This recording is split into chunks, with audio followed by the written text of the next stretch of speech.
Alianca për Ardhmërinë e Kosovës, e cila pa çka që nuk i takon të propozoj emra, gjithsesi i ka propozuar pa i diktuar, por që ka hapur një derë që nëse ato dy zonja mund të jenë të propozuara për kandidate për kryetare të kuvendit, do t'ja jap votat. Dhe një lider i cili ka shumicën e mandateve dhe nuk shfrytëzon asnjë nga këto dyer ose këta qelca për të hapur derën për të ecë përpara, për mua përbën çështje. Dhe çështjen po e shohim. Blokada do më thonë që po vazhdon. Pse? Mund të ketë shumë faktorë, sepse jam munduar ta zbërthej dhe ta lexoj arsyen pse, do më thonë duhet të ngullim këmbë që të mos ecim përpara, për të mos bërë një kompromis të mundshëm. Nuk mund të ftosh si takimi i fundit të gjithë liderët politik, pas akt vendimit të gjykatës kushtetuese, dhe të propozosh të njëjtat gjëra që kanë qenë në kuvend çdo 48 orë. Nuk mundesh. Për çfarë kompromisi dhe konsenzusi po flasim?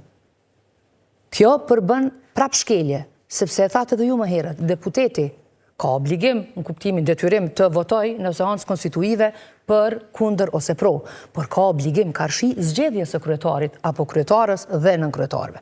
Por nuk ka detyrim të votoj këtë dëshiroj zotri Kurti nëse nuk ka një konsenzus politik. Prandaj problemi në thelb nuk është juridik, pa çka që janë përdorur levat juridike për të krijuar ngërçin. Problemi është puro politik. Ka mungesë të vullnetit politik për ta zhbllokuar situatën dhe për të ecur përpara. Dhe unë nuk kam ide pse dhe si i konvenon kjo zotrit Kurti. Mund të ketë dëshirë të jetë në detyrë ende, pa çka që është ilegalisht, sepse ka uzurpuar qeverin për faktin që në momentin që ka dhënë betimin e deputetit nuk mund t'i bëjë të dyja. Është absurde. Këtë thot edhe ligji për qeverin, këtë thot edhe njeni 72 i Kushtetutës së Kosovës në raport me papajtueshmëri. Në momentin që ne japim betimin si deputet, nuk mund të kemi poste në ekzekutiv, as në ndërmarrje e as në qeveri. Cila është dëshira e zotrit Kurti, duke pasur mandate më së shumti dhe duke pasur mundësi ta ketë edhe kryetarin e kuvendit dhe ta themeloj qeverin, ta ketë qeverin dhe ta drejtoj mandatin e tij të tretë, të preferoj të ri në detyrë. Kjo është pyetja e parë. Pse? Për shkak të mos llogaridhënies? Për cilat shkaqe? A mos është kjo ndoshta një instrument shtesë për t'i ndëshkuar ata që ju kërkohej 500k vota, për t'ju treguar që po t'i kishte ato, do t'a bënte qeverin, nuk do t'kishte penalizim të qytetarëve në këtë formë, dhe do t'hecim përpara me procese? Edhe kjo mund t'jetë një rang arsyet, ose ndëshkimet që zotri Kurti ka qef kështu në forma të ndryshme t'i bëj. Në thelbi i problemit është zotri Kurti. Vetëm zotri Kurti. Partia Demokratike e Kosovës ka qenë konstruktive dhe ka qenë në linjë me normat kushtetuese. E kujtoj, kemi pashtu një moment të zhurmshëm në mos votimin e Komisionit për verifikimin e mandateve dhe nuk ka qenë rastësishme ajo. Ne s'kemi kundër atij komisioni.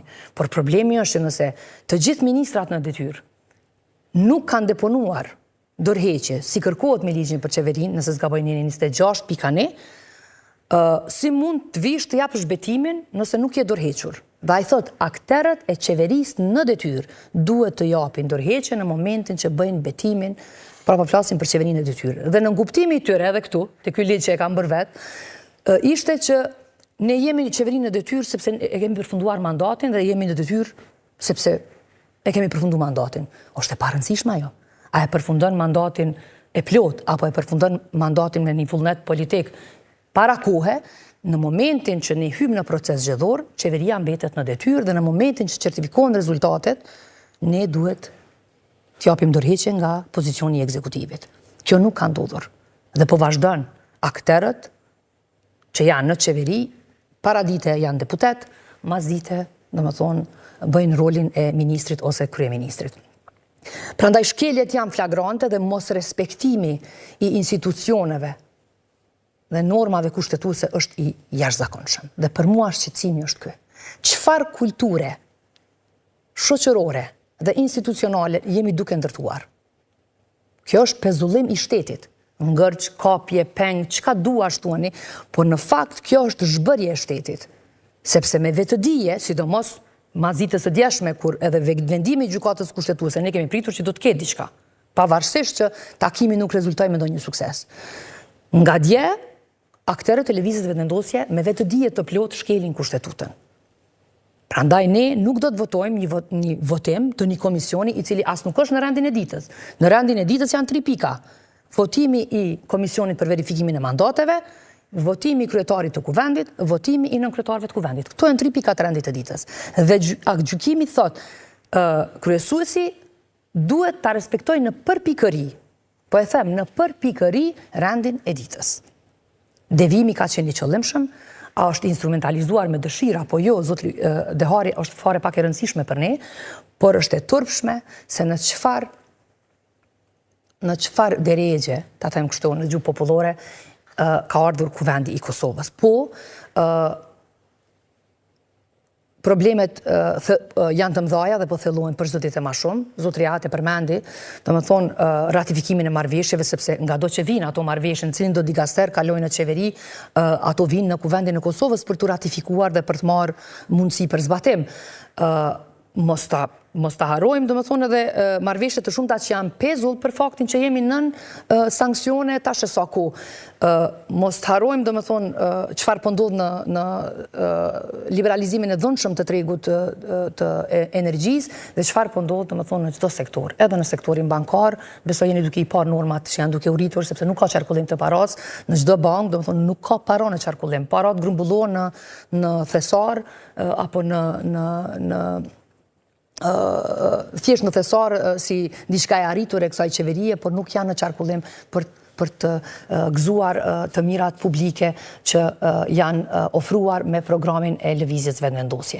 E fundit fare, për ne nuk është më njësoj nga akt vendimi i gjykatës kushtetuese, po besoj e patë, kishte një reagim edhe nga ne, edhe nga partitë e tjera opozitare, fatkeqësisht që po ndërlidhe me ato çfarë tha Alberti më herët, as partitë opozitare nuk kanë gjetur një gjuhë të përbashkët që të kenë një mundësi për të kriju hapësirë të re për një moment të ri politik në Kosovë dhe si duket edhe kjo i konvenon zotrit Kurti për fat të keq në këtë rast në partitë opozitare, po që nuk dua të ndalem te kjo pikë sepse në fund fare mendoj që zotri Kurti duhet bëj hapin e tij.